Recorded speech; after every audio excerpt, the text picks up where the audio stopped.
নমস্কার বন্ধুরা, আজকে আপনাদের দেখাবো আমার ছাদ বাগানে একটি বিশেষ গাছ। যে গাছটি হলো একটি বইয়ের কুলের গাছ। এটি একটি 12 মাসি কুল গাছ।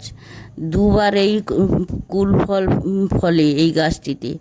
এই গাছটিতে কিছুদিন আগে সুন্দর সুন্দর ফুল ফুটেছিল, আর এখন দেখুন সেই গাছ থেকে ছোট্ট ছোট্ট কুল ফল ধরে গেছে। একটা গাছ ভর্তি ফল দেখে মনটা একদম ভরে যায়। আমি এই গাছটাকে খুব সাধারণভাবে যত্ন করি। রোজ জল দিই, মাঝে মাঝে জৈব সার দিই, আর রোদে ভালোভাবে রাখি। ছাদ বাগানে কুল গাছ লাগানো খুব সহজ, আর একটু যত্ন নিলেই এমন ফল পাওয়া যায়। আপনারাও চাইলে নিজের ছাদে এই গাছটি লাগাতে পারেন, আর নিজের হাতে ফল আনন্দ উপভোগ করতে পারেন। ভিডিওটি ভালো লাগলে লাইক, শেয়ার এবং সাবস্ক্রাইব করতে ভুলবেন না। ধন্যবাদ।